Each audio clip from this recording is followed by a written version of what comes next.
Persembahan dan perpuluhan dapat ditransfer melalui BCA 857 050 5000 atas nama GBI Musi Palam Indah atau scan barcode QR kode GBI Musi Palam Indah. Tuhan Yesus memberkati.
Shalom. Puji Tuhan, kita senantiasa diberkati Tuhan lewat menara doa kita setiap hari Bapak Ibu Saudara. Dan saya percaya hari ini Tuhan lebih lagi akan memberkati setiap kita di hadirat Tuhan. Menyatakan firman-Nya untuk setiap kita. Dan biarlah kita lebih lagi mempersiapkan diri untuk memuji menyembah Tuhan saat ini. Mari kita arahkan hati dan pandangan kita kepada Tuhan dan kita berdoa. Tuhan, kami rindu kepadamu di pagi hari ini. Mengucap syukur kepada Tuhan. Memuji menyembah Engkau dengan segenap hati kami ya Tuhan. Kami tahu Engkau hadir di tengah-tengah kami saat ini. Kami berkumpul bersama dengan hamba-hamba-Mu ya Tuhan Yesus. Satukan hati kami untuk menyenangkan hati Tuhan. Membangun tahta terbesar untuk-Mu ya Tuhan Yesus. Biarlah Tuhan yang menyucikan dan menguduskan setiap kami ya Bapa. Berkati setiap kami umat-Mu ya Tuhan. Hamba-hamba-Mu yang beribadah secara online. Bahkan yang ada di Holy Spirit Room ini ya Tuhan Yesus. Terima kasih ya Tuhan, terima kasih ya Bapa. Kami sembah Engkau, kami puji Engkau ya Tuhan Yesus. Terima kasih Roh Kudus. Kami angkat pujian kami kepadamu Tuhan.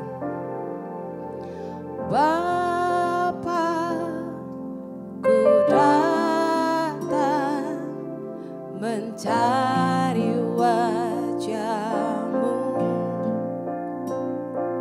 dan ku merendahkan diri di hadapan-Mu.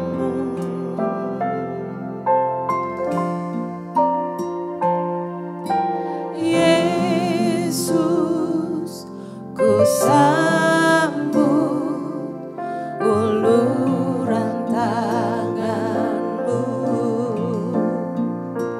Hadirat-Mu nyata dalam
Kami sujud di kaki-Mu.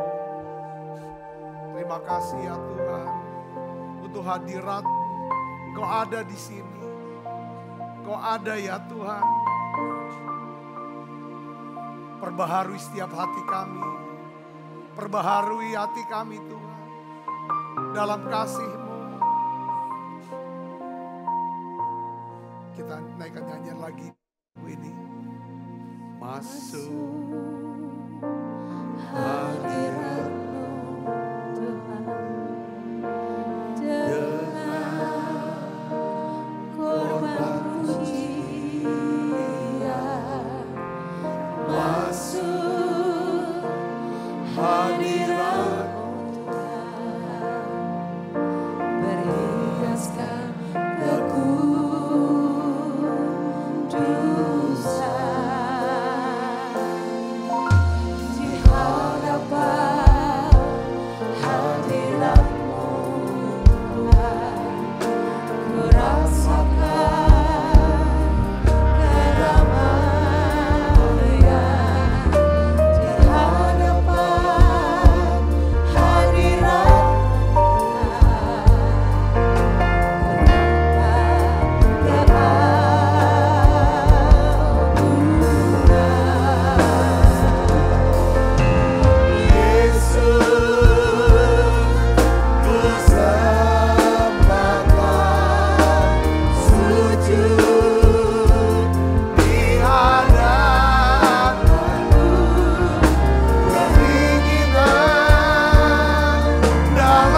berhiaskan kuasa kesembuhan-Mu bekerja di tengah-tengah kami.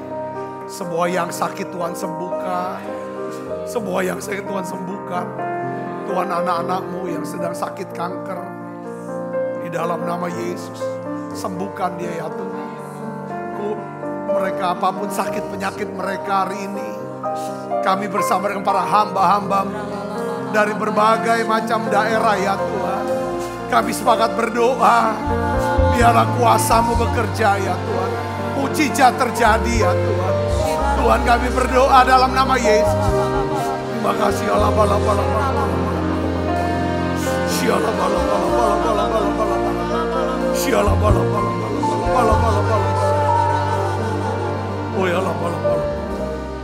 Tuhan, terima kasih untuk fellowship yang begitu indah dengan Engkau.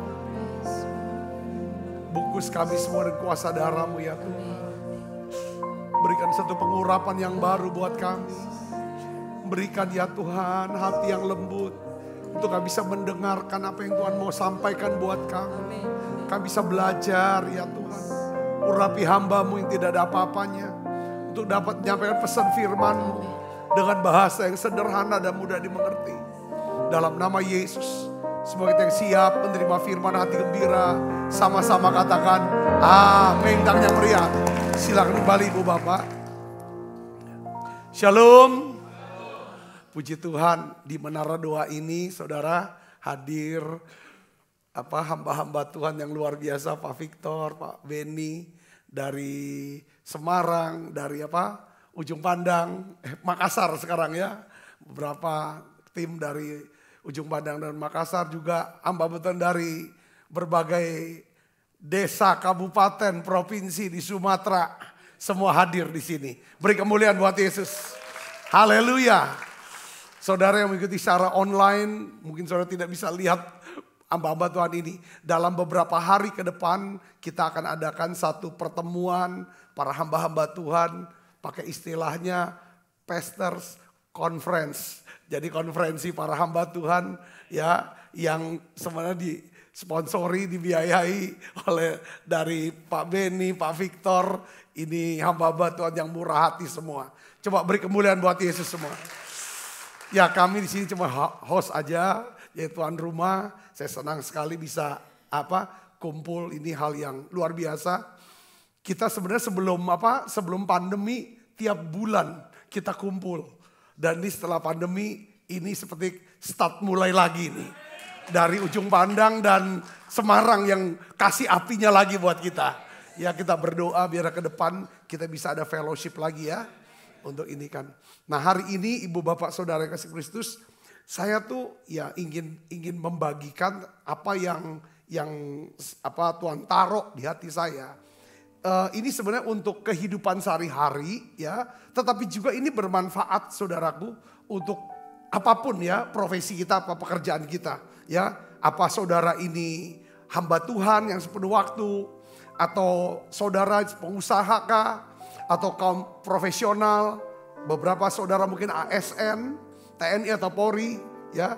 Saya ingin bagikan ini saudaraku, bahwa tentang kehidupan dalam dunia kerja ya, itu penting di hadapan Tuhan. Katakan amin. Kehidupan kita dalam dunia kerja itu penting. Makanya saya ingin bagikan 4 faktor. Saya berikan judul 4 faktor sukses dalam pekerjaan. Pekerjaannya pelayanan lah, apapun itu saudara. Karena saya melihat begini ya. Orang itu bisa jadi Kristen, bisa ikut Tuhan. Itu banyak karena waktu kita banyak di dunia kerja. Kita bisa membawa banyak orang ke Tuhan itu lewat dunia kerja kita, betul gak? Lewat tempat kerja kita. Atau orang malah tidak mau percaya Yesus, ya kan? Karena dia kenal kita di tempat pekerjaan kita. Saya banyak orang itu kan. Kita juga jadi pendeta, orang bisa percaya Tuhan atau tidak. Kita bisa nuai banyak atau tidak, itu tergantung daripada bagaimana diri kita loh. Betul gak saudara? Katakan amin. Ya bukan cuma ini, ya itu kita bisa dipercaya lebih banyak. Karena kan di sini makanya kita mau belajar, saya pelajari apa sih, caranya gimana untuk kita bisa sukses. Kita kumpul di sini beberapa hari, saya percaya kita nggak mau pelayanan kita gini-gini aja kan, pekerjaan kita gini-gini aja. Biar Tuhan bisa percayakan hal yang lebih besar. Katakan amin saudara. Saudara yang bekerja dapatkan hal yang lebih besar supaya kita bisa lebih berguna ya, punya berdampak lebih banyak orang. Nah, saya ingin ajak coba kita lihat saudaraku ya. Amsal 16 ayat 3 ini ayat sangat penting. Ini bagus di ayatnya saudara. Kita baca sama-sama ya.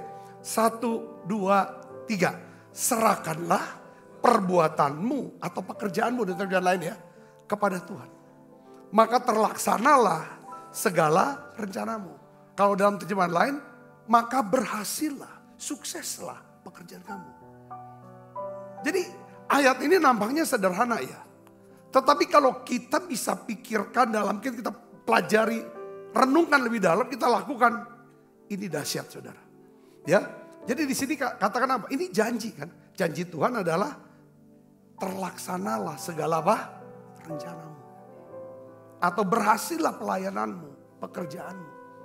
Ya, syaratnya adalah apa? Saudara, syaratnya adalah serahkanlah perbuatanmu.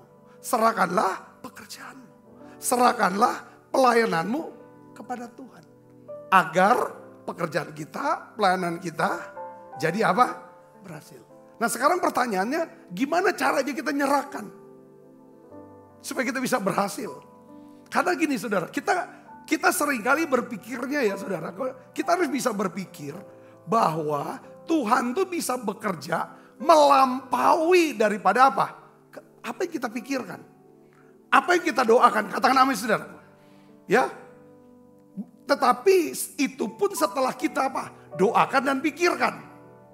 Baru dia bisa bekerja jauh lebih banyak. Kalau kita nggak pernah doakan, kita nggak pernah pikirkan, dia nggak akan pernah bisa kerja lebih banyak. Efesus 3:20, katakan amin. Jadi yang pertama adalah kita harus berdoa. Kita harus berdoa, ya kan, untuk mendapatkan petunjuk Tuhan. Lalu kita buat rencana kerjanya. Jadi doakan, pikirkan itu artinya apa? Kita doakan Tuhan tuh mau apa?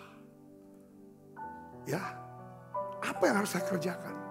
Kalau kita udah dapat kita boleh pikirkan. Pikirkan, tuangkan dalam bentuk rencana. Katakan amin. Karena Alkitab selalu beritahu kita gini, perencanaan, ya, dan berdoa itu jalannya beriringan. Kita nggak bisa berdoa saja tanpa kita merencanakan. Saudaraku, apa yang kita doakan? Makanya doakan, pikirkan itu direncanakan, saudaraku, ya kan? Sama seperti kalau orang mau pertandingan sepak bola kan, mau cetak gol ini, dia pasti akan duduk dulu bikin rencana, strateginya nih apa? Betul nggak saudara? Ya, jadi kita membutuhkan lebih dari sekedar kerja keras, ya, untuk berhasil. Ya, kita membutuhkan lebih dari sekedar kerja keras daripada berhasil. Ya kan beberapa teman bilang, apa Pak Sabta tuh doanya sehari berapa jam sih? Puasanya sebulan berapa hari? Ya nggak mungkin saya puasa sebulan 40 hari, nggak mungkin. Jangan saudara berpikir puasa saya sebulan 40 hari. Karena sebulan cuman ada yang 28 hari malah. Wah Pak, busukin semua. Ya kan? Jadi yang paling penting kita perlu apa? Doa dan rencana. Ya, doakan, pikirkan. Katakan amin. Ya. Jadi ini penting. Ini hal yang pertama yang harus diinikan. Selalu saya buat itu. Tuhan, doakan. Jadi doakan tentang apa yang kita mau, pelayanan kita. Kalau saudara pelayan, doakan pelayanan kita. Terus Tuhan kasih kerjaan saya apa ke depan. Saya juga gak nyangka saya bisa dipertemukan oleh Pak Victor lalu Pak Benny. Lalu kita bisa kumpul nih. Tahu gak yang datang? Ini yang datang apa Tuhan? 650-an orang lebih. Saudaraku, ini hal yang luar biasa. Saya bilang, Tuhan mau apa? Kerja apa bulan ini? Bulan ini, minggu ini. Saya cuma bilang, nanti ketika sudah ada, kan kita akan pikirkan rencana gimana. Buat apa? Beberapa teman-teman kita kasih pengarah, meeting semua. Lalu nanti detailnya gimana. Lalu jalan. Setelah ini kita juga doakan lagi nih. Hari ini Tuhan biarlah setiap kami yang ikutin pastor conference ini ngalami perjumpaan dengan Tuhan. Jadi panggilan kita yang awal jadi hamba Tuhan itu dapat lagi rasanya. Istilah cinta-cinta mula-mulanya itu loh. Dapat lagi gitu loh. Ya kan? Ini yang itu kan perlu didoakan. Lalu kita pikirkan, kita ngomong tadi. Sama para pemain musik, sama semua tadi waktu doa pagi tadi, menara doa pagi.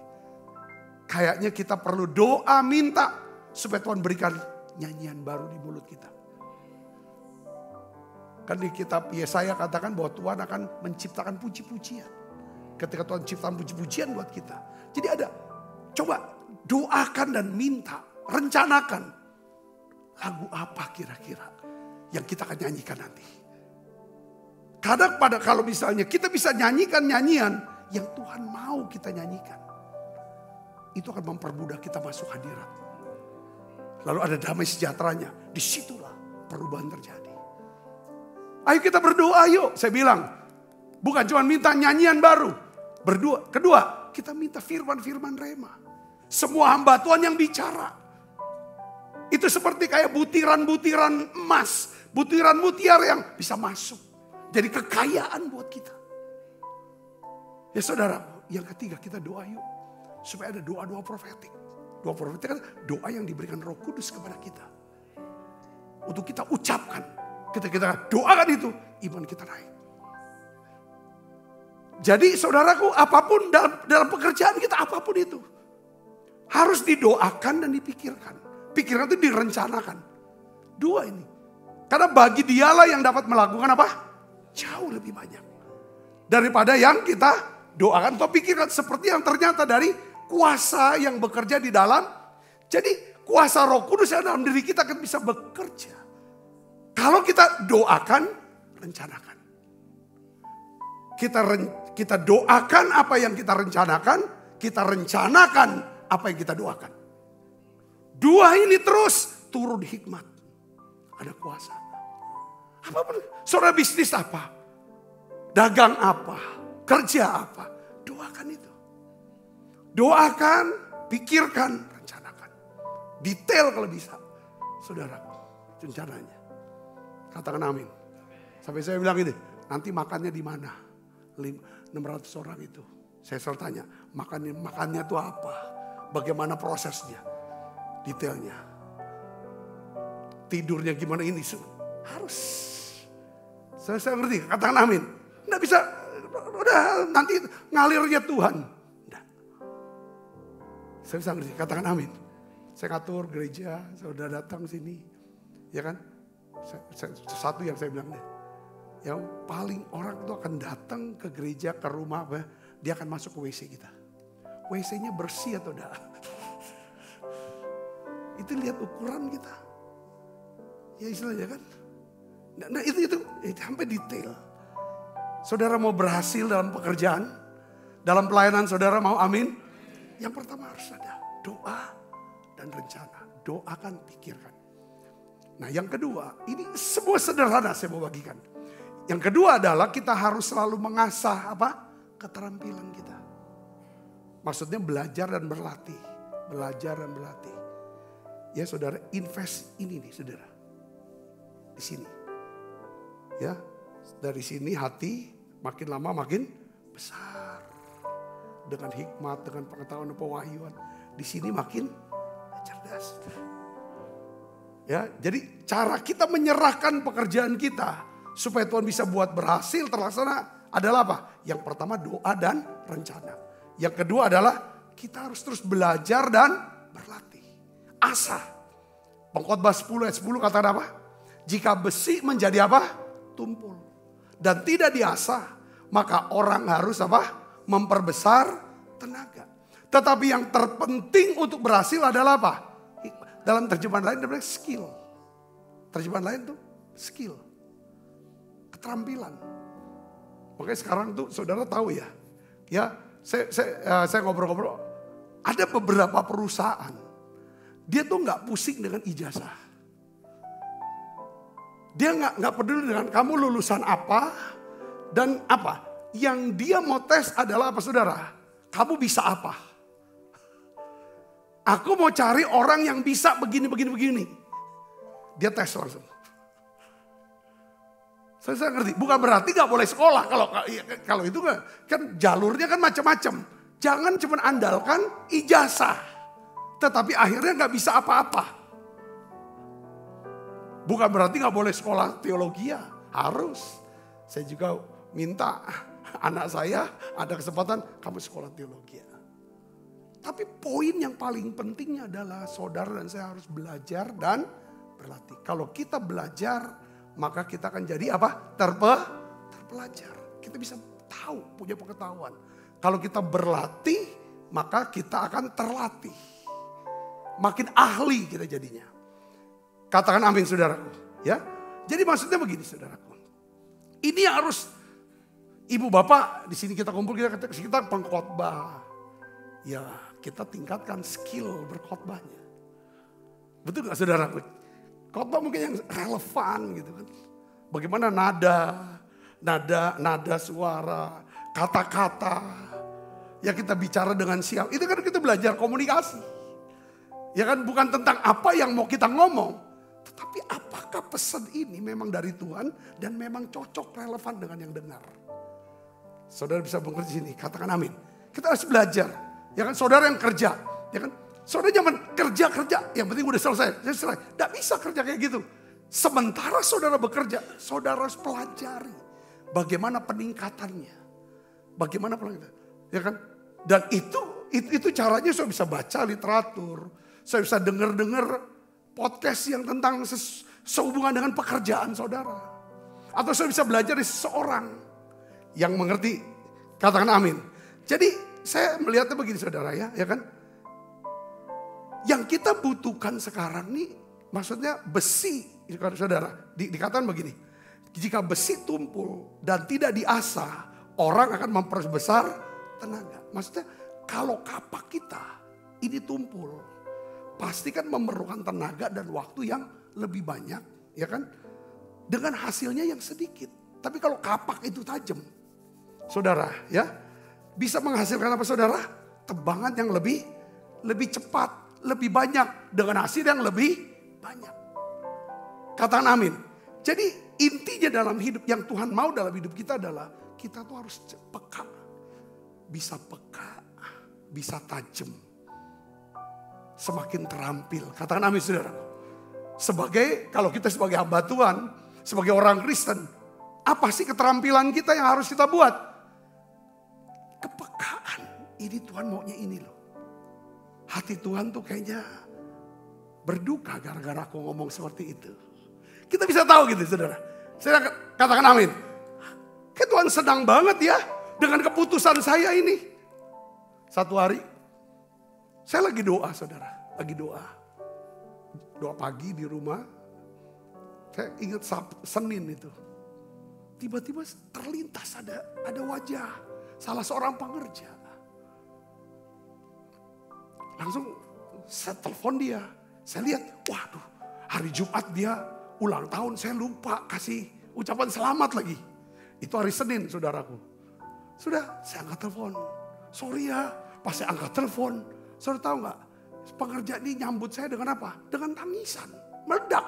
Wah. Apa lagi? Tangis. Dan baru saya kenapa kamu? Dia ceritalah. Saya sedang sakit pak. Kena gini bang. Kankernya sudah stadium 4. Saya baru Sudah saya tutup telepon. Maksud dalam hati saya tuh mau ucapin ulang tahun ke dia. Tapi saya tahu, saya lupa. Saya tahu dia akan ngecek untuk kesehatan dia. Tutuplah telepon, sudah saya doakan. Lalu Roh Kudus bilang, kau datangi dia. Dia lagi ada di Malaysia itu. Anak itu kau pergi. Saya pergi sana. Waktu saya datangi, ya saya ajak istri anak itu. Oh saya datangi, rupanya pengerja ini langsung ngomong, meledak. Seperti kayak marah, mungkin kecewa, kaget lah karena keadaan seperti itu, kena itu. Saya dengerin, lalu setelah itu, ya saudaraku, saya ajak dia doa. Saya ajak doa, hadirat Allah itu kuat. Lalu dia mengalami kelepasan, muntah-muntah. Akhirnya tiba-tiba seger, dia sukacita. Pas sementara saya keluar dari ruangan itu, saya tuh dapetin gini. Sebab itu Tuhan tuh muji saya loh. Gitu. Aku suka kamu. Aku suka sama kamu. Iya Tuhan, aku hanya minta dia disembuhkan. Aku bilang aku minta disembuhkan. Jadi saya ngobrol sama istri. Rupanya Tuhan tuh panggil kita, utus kita ke Malaysia.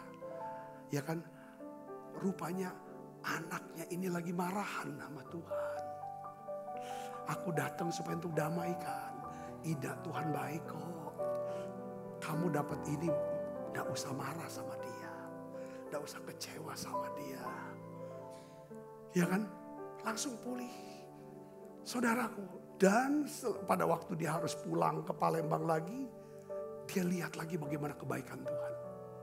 Mukjizat bahwa asuransinya kasih persetujuan. Sehingga dia tidak usah bayar 1 rupiah pun. Coba beri tepuk tangan yang meriah buat Yesus.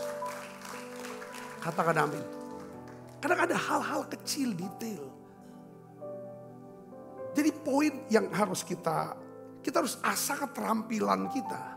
Ya saudara, kalau sebagai hamba Tuhan, bagaimana kita bisa kenali.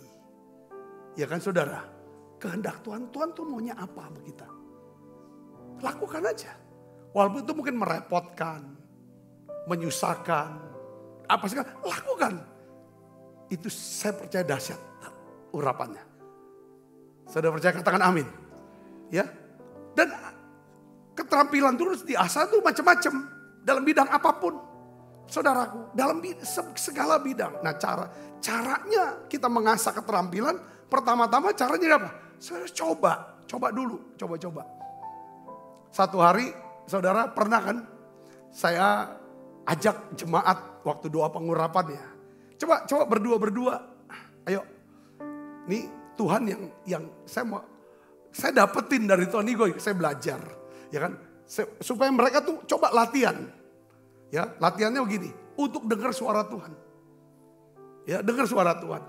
Caranya gimana? Saya pegang, coba tutup mata sejenak, tanya sama Tuhan, doa apa yang harus saya doakan. 1, 2 pokok doa aja, jangan banyak-banyak doain dia. Bukan doanya sembarangan, tapi doa yang berasal dari Tuhan. Nanti setelah habis doa tanya, bener gak yang didoakan itu? Saya ngerti gak maksud saya? Rata-rata bener loh. Jadi coba, jangan takut salah. Ngerti gak saudara? Jangan takut salah. Banyak kita tuh gak pernah mau coba karena takut kalau salah nanti malu. Karena takut disalahin, karena kita sering nyalain orang. Nyari-nyari salah orang. Makanya kita gak berani berbuat apa-apa. Saya bisa ngerti, katakan amin. Ya, apapun yang saudara mau buat, saudara coba aja dulu. Salah gak apa-apa. Saudara, karena pengalaman adalah guru yang hebat.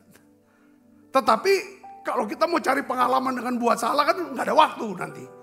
Ya kita bisa belajar dari pengalaman orang lain. Itu juga bisa panduan yang lebih hebat. Katakan amin saudara. Jadi saya percaya kita bisa belajar ya dari orang lain. Ya, apa yang harus kita lakukan, apa yang gak boleh kita lakukan. Betul gak saudara? Ini akan membantu kita mengasah keterampilan kita. Katakan amin. Ini harus buat. Jadi dalam setiap kita ngobrol sama orang, setiap hari-hari, selain baca Alkitab, selain baca buku rohani, kalau saya baca buku dan lain sebagainya apapun, ketika ngobrol sama orang, dia ngomong apa? Ada banyak hal yang kita bisa petik pelajaran apa. Oh saya harusnya gini ya, saya harusnya gak boleh kayak dia kayak gitu. Nah kita bisa belajar dari kisah para tokoh-tokoh Alkitab. Itu di Alkitab kan, Alkitab ini enggak jaim Alkitab kita. Ditulis benar, suksesnya Daud tulis. Jatuhnya Daud, gagalnya Daud ditulis. Betul gak saudara? Kita bisa belajar. Baca Alkitab tujuannya untuk bukan cuma sudah selesai, lega aku sudah 2 pasal hari ini aku selesai. Kamu belajar apa? Gak ada. Ketika kita ngalami mungkin tanda kutip orang bilang musibah. Entah sakit lah, entah apa dan sebagainya. Kita tuh harus doakan pelajaran apa kita bisa petik. Saudara bisa ngerti, katakan amin. Ini kunci untuk sukses dalam pekerjaan kita. Itu yang kedua. Yang ketiga dalam pekerjaan. Ini jangan lupa, saudara. Ini penting juga. Karena ini menyangkut, kan menyerahkan pekerjaan kepada Tuhan kan. Supaya Tuhan buat berhasil. Ya, yang pertama doa dan rencana. Yang kedua ada kita terus belajar, kembangkan diri. Sementara kita melayani, kita belajar. Pelajari. Semua jemaat, kalau saudara punya jemaat, kita pelajari bagaimana cara pengembalaan jemaat, kalau konseling gimana, dan lain sebagainya. Keuangan, kita belajari bagaimana kelola keuangan. Yang ketiga adalah apa saudara? Kita harus belajar memuliakan Tuhan dengan apa? Pemberian yang murah. Ya, ini caranya saudara. Kita baca Amsal 3 ayat 9 sampai 10. 1, 2, 3. Muliakanlah Tuhan dengan hartamu. Dan dengan harta, dengan hasil pertama dari segala penghasilanmu. maka lumbung-lumbungmu akan diisi penuh sampai melimpah-limpah. Dan bejana pemerahanmu akan meluap dengan air buah anggurnya. Saudara, saat kita belajar memuliakan Tuhan dengan membawa persembahan persepuluhan pada Tuhan, hal ini berarti kita sedang menyerahkan pekerjaan kita kepada Tuhan. Katakan amin. Dalam Amsal 3, saudara, yang tadi kita baca ayat 9 sampai 10, itu kan ada janji Tuhan, tapi juga ada syaratnya, saudaraku. Ya, di sini katakan kalau kita memberikan kepada Tuhan 1/10 dari penghasilan kita, maka Tuhan akan memberkati segala pekerjaan kita. Ini harus, istilahnya gini, saudara harus dalam pekerjaan harus bagi hasil sama Tuhan. Mungkin saudara pernah dengar cerita kisah ini. Ini kisah cukup terkenal sih. Saya mau ulangi lagi kisahnya. Saya baca, saudara, satu cerita tentang seorang pemuda. Ya, pada waktu itu di awal tahun 1900-an lah. Ya, awal abad 20. Pemuda ini mulai bisnis kecil lah. Bisnis kecil. Ya, dia bisnis keju kecil-kecilan di Amerika, namanya kotanya namanya Chicago. Ya. Ya, dia bisnis lalu dia gagal. Dia lilit utangnya banyak banget. Waktu dia lilit utang, saudara, ini teman gerejanya dia, saudara, ya, datangi dia dan bertanya sama dia, ya, berkata sama dia. Dia kan sharing kan, ini aku banyak utang nih, gini, dan lain sebagainya. Lalu temannya bilang begini, masalahnya, ya, masalah dari masalah kamu ini intinya adalah kamu tuh gak menyerahkan bisnis kamu kepada Tuhan. Kamu tuh harus libatkan Tuhan dalam bisnis kamu, pekerjaan kamu. Kamu perlu bantuan Tuhan untuk bisa sukses. Coba kamu libatin Tuhan. Kamu serahkan pekerjaan kamu. Lalu si anak muda ini dia ngomong sama temennya yang di gereja. Dia bilang, oke, ya, saya akan libatkan Tuhan dalam pekerjaan saya. Saya siap kerja untuk Tuhan lewat bisnis ini. Saya siap untuk kerja bersama dengan Tuhan. Dan saya akan berbagi keuntungan, ya kan, dengan Tuhan. Saudara, sejak saat itu Tuhan tuh jadi mitra atau partner senior dia dalam bisnis. Pokoknya apapun punya rencana dia doa. Saudaraku, selalu dia upgrade, dia punya kemampuan untuk ngelola bisnis. Saudaraku, dan akhirnya saudara tahu perusahaan kejunya dia itu berkembang pesat menjadi perusahaan keju terbesar di dunia. Saudara sudah tahu ya, nama orang ini siapa namanya? James Lewis Kraft. Pernah makan keju Kraft enggak? Pernah makan keju Kraft. Ini anaknya. Ya, dia bagi dari perusahaannya di sebelah, Tuhan yang punya saham perusahaan ini untuk pekerjaan Tuhan. Di sini bersama dengan kita juga saya dapat banyak kesaksian dari Pak Victor, Pak Beni. Pak Beni ini seorang pengusaha, punya mall, punya seperti kayak bisnisnya. Dan ini beliau ini ditaruh Tuhan untuk banyak memberkati hamba-hamba Tuhan lewat pertemuan-pertemuan hamba Tuhan berkati. Saudaraku Kristus, saya percaya setiap kita yang kita mau libatkan Tuhan, bukan cuma sekedar di dalam doa, tapi hasilnya dibagi juga. Buat supaya banyak orang bisa kenal, bisa memuji, bisa percaya, bisa diselamatkan oleh Tuhan. Banyak orang libatkan Tuhan hanya dengan doa. Aku mau doa lah. Silakan aku libatkan Tuhan dalam pekerjaan aku. Hasilnya gimana? Dibagi gak ke Tuhan? Banyak gereja, aku gereja masih kecil. Jadi saya gak akan pernah bisa bawa perpuluhan kepada sinode saya. Kepada gereja yang lain atau bagi. Saudara yang Kristus, apapun dalam hidup kita harus ada sesuatu yang kita bagi. Kita harus bisa beri dan bagi dengan murah hati. Katakan amin saudara. Ya kan? Saya kurang lebih 10 tahun ya. Jadi ketua BPD. gereja. Saya bilang banyak sama gembala-gembala kita nih ngajarin jemaat untuk bawa perpuluhan. Kitanya bawa perpuluhan gak sih? Kita gak mungkin, ya kan? Tuhan akan gerakan. Karena gini saudara, gereja yang bertumbuh, gereja yang dewasa, itu bisa ditandai di mana jemaatnya semuanya bisa memuliakan Tuhan dengan apa? Hartanya. Kita baca di dalam Korintus, Paulus bilang, jemaat-jemaat Makedonia itu bisa memberi walaupun mereka tuh bukan orang yang berkelimpahan ya. Tetapi mereka hanya berkelimpahan dalam kemurahan hati, bukan kaya. Ditulisnya kepada jemaat Korintus, jemaat yang kaya. Itu seperti kayak sindiran gitu.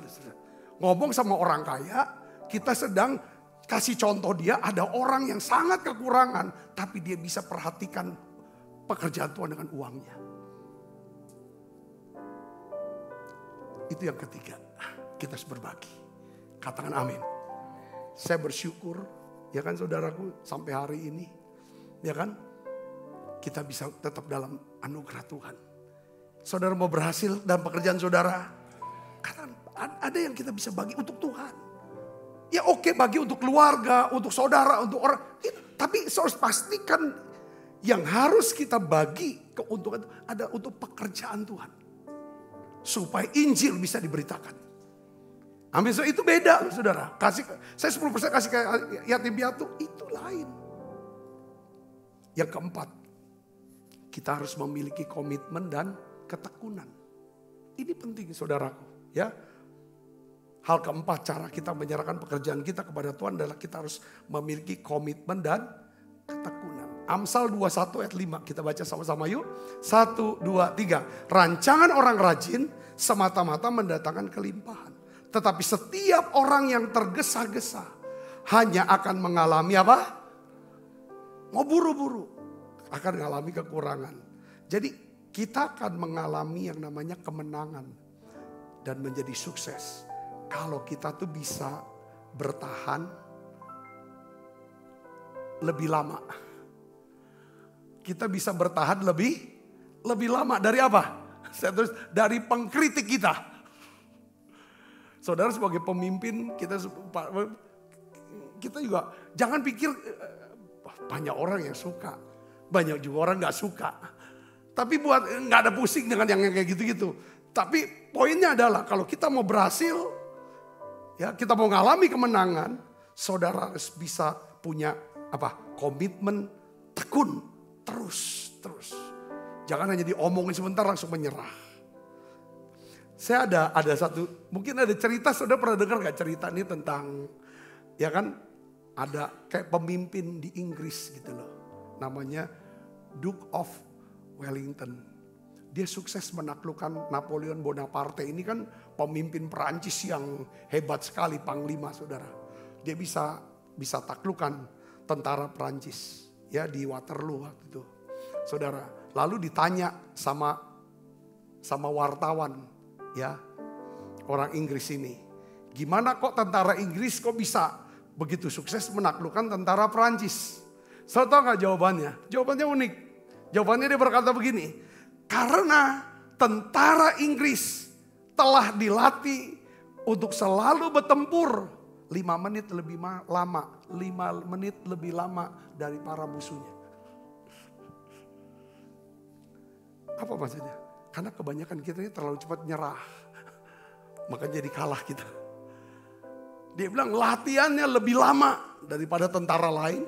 Kalau bertempur, doktrinnya adalah kamu harus bertempur lebih lama dari musuh kamu. Gitu. Jadi orang-orang sukses itu bukan orang yang gak pernah gagal ya. Tapi orang yang tidak pernah menyerah. Ya. Banyak di antara kita tuh punya berkomitmen ya sama kerjaan kita, sama pelayanan kita. Karena motivasinya, ada motivasi, mungkin motivasi luarannya adalah karena ada duitnya. Ya, motivasi di dalam karena aku senang jalaninnya. Ini sih sebenarnya gak salah, saudara. Tapi motivasi yang ada duitnya karena aku senang, ini gak akan tahan lama. Kalau ada godaan, kalau ada cobaan, kalau ada tantangan, pasti berhenti. Saya jadi pendeta, kalau cuma motivasi saya karena ada duitnya, karena saya senang hobi, gak mungkin sampai hari ini. Karena terlalu berat saudara tantangannya.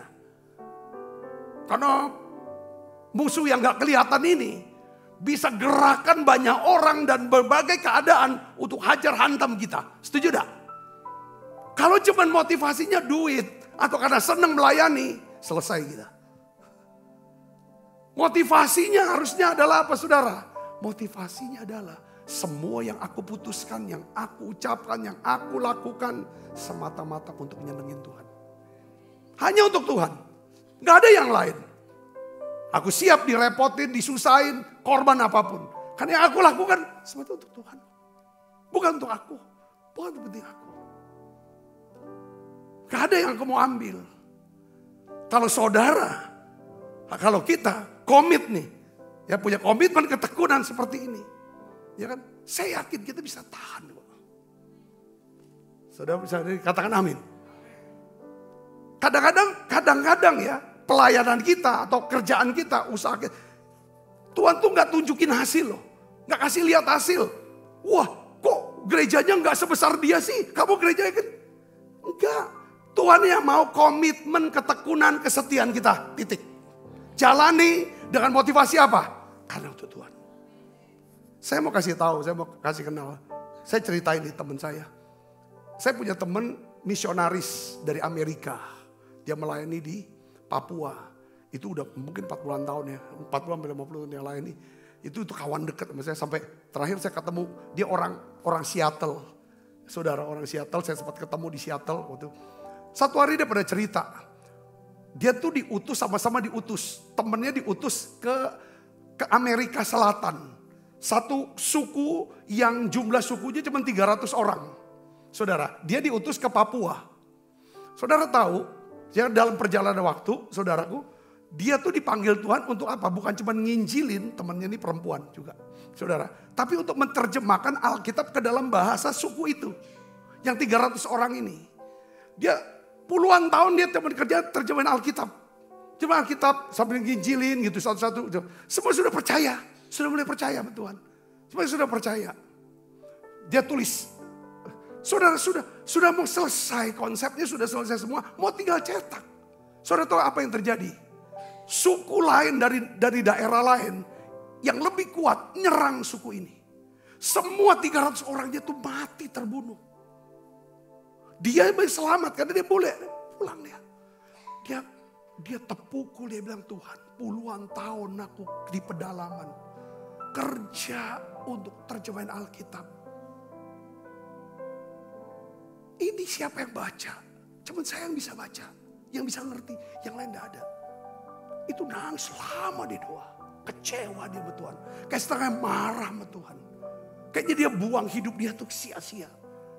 Kan gak ada hasil. Yang lain terjemahan Alkitab ada yang baca segala macam. Sampai satu hari Tuhan tuh seperti kasih pengertian sama dia. Ya kan, aku coba lihat, aku kasih kamu upah dari motivasi kamu. Kamu kerjakan, komit, ya tekun, setia sampai selesai. Soal ada yang baca gak ada apa, itu urusan. Kembalikan ke saya. Saya bisa ngerti gak sini? Katakan amin. Karena kita bandingin, aku sama dia, dia lebih hebat sama aku kok cuma segini. Tidak perlu itu. Apa yang Tuhan perintah, kerjakan saja. Kerjakan dengan tujuan itu Tuhan. Katakan amin. Nah itu 4. Saudaraku. Makanya Kolose 3:23 katakan apa saudara? Apapun yang kamu perbuat. Perbuatlah dengan segenap hatimu seperti untuk Tuhan. Dan bukan untuk apa? Manusia. Kalau cuma untuk manusia. Supaya kita dipuji. Dibilang orang baik. Wah taat ya. Rohani ya. Pendeta hebat. Atau pengusaha besar. Waduh murah hati sekali. Itu gak akan kekal. Kita gak akan dapetin tuh mahkota kehidupan. Karena udah diambil, didapat sekarang. Saya bisa ngerti, katakan amin. Itu motivasi. Karena aku takut akan Tuhan. Karena aku hormatin Tuhan. Itu penting loh. Dan itu semua harus didoakan. Katakan amin. Harus doa. Makanya kenapa selalu bicara tentang doakan jangan sampai enggak tiap hari. Apa? Berdoa supaya Tuhan berikan kita hati nurani yang murni. Karena kalau hati nurani murni, roh, kan manusia diciptakan Tuhan dari 3 bagian. Roh, jiwa, tubuh. Ya kan saudara, ya kan? Tubuh, roh, jiwa, tubuh. Tubuh kalau berfungsinya karena ada panca indera, betul? Panca indera. Jiwa terdiri daripada 3 unsur apa? Pikiran, perasaan, kehendak. Kalau roh terdiri dari apa? Hati nurani, persekutuan, intuisi. Betul saudara? Amin. Nah, untuk orang Kristen yang sudah lahir baru, rohnya hidup. Artinya apa? Hati nurani, fellowship, persekutuan dengan Tuhan bisa, intuisi. Intuisi itu apa? Kita bisa dengar suara Tuhan. Kita tahu maksud Tuhan itu apa. Karena ada persekutuan. Kita bisa punya persekutuan. Kita bisa punya intuisi hidup. Kalau hati nurani kita murni, katakan amin. Kalau kita nggak hidup dengan hati nurani yang murni, fellowship kita, sembayang kita tuh cuma jiwa dan roh, dengan tubuh dan jiwa aja. Tidak roh. Sedangkan Allah adalah roh. Barang siapa berdoa atau menyembah, dia harus menyembah dan berdoa dengan apa? Roh. Katakan amin saudara. Ini penting hati nurani makanya. Hati nurani itu juga dari motif hidup kita. Saudaraku. Seringkali kalau kita kadang-kadang bisa bersuara kalau kita melakukan pelanggaran. Betul saudara? Salah ngomong, dia bersuara. Hilang sukacita. Disinilah perlu kita, Tuhan ampuni dosa saya. Basuh saya dengan kuasa darah-Mu. Kalau hati nurani kita murni, kita bisa mudah masuk hadirat ketika kita berdoa. Ketika kita nyembah masuk hadirat Tuhan. Lalu kita bisa tahu apa yang harus kita kerjakan dalam hidup kita. Ibu bapak bisa datang ke sini katakan amin. Dia akan beritahu, aku mau kerjain ini. Lalu dia akan berikan hikmatnya. Ini loh rencananya begitu. Kamu harus belajar sama si A, sama si B. Latihan begini. Kamu kembali kepada apa? Hati nurani, katakan amin. Saudara, sudah dapat poinnya? Saya berdoa saudara kita semua, Tuhan berkati kita. Dalam setiap pekerjaan kita, pelayanan kita, beri kemuliaan buat Yesus. Kita akan pakai benar. Jadikan aku indah yang kau pandang mulia, seturut karyamu di dalam hidupku, ajarku berharap hanya kepada taat dan setia kepadamu. Tuhan, terima kasih. Biarlah Tuhan kau berikan kami mau hidup dengan hati nurani yang murni hadapan Allah dan hadapan manusia. Supaya iman kami tidak pernah kandas ya Tuhan. Aku berdoa ya Bapa, biar Engkau sucikan hati nurani kami. Supaya ya Tuhan kami punya fellowship dengan Tuhan. Kami bisa punya intuisi, bisa mendengar, mengerti apa kehendak Tuhan. Jalan yang Tuhan tunjukin buat setiap kami. Supaya bukan kehendakku ya Tuhan, tapi kehendak-Mu yang terjadi. Terima kasih Tuhan, lewat perjamuan kudus. Tiap kali kami makan perjamuan kudus, kami mau bersyukur. Yesus mati di salib, darahnya curahkan untuk menebus dosa saya. Makasih Tuhan, makasih. Biar lewat perjamuan kudus ini, Engkau terus sucikan hati nurani kami. Tuntun kami Tuhan, tuntun kami. Semua yang sakit Tuhan sembuhkan ya Tuhan. Sebab apa yang telah kuteruskan kepadamu, telah aku terima dari Tuhan. Yaitu bahwa Tuhan Yesus pada malam, waktu diserahkan mengambil roti. Dan sudah itu mengucap syukur atasnya.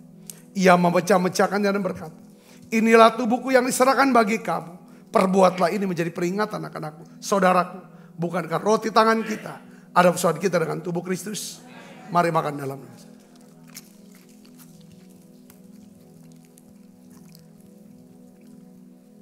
Angkat cawan.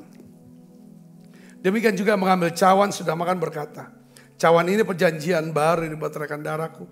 Perbuatlah ini setiap kali kamu meminumnya menjadi peringatan akan aku. Saudaraku, bukankah cawan perjanjian ini yang atasnya kita ucapkan syukur ada persoalan kita dengan darah Kristus. Mari minum dalam nama Yesus.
Semua dan kuat kuasa darah-Mu.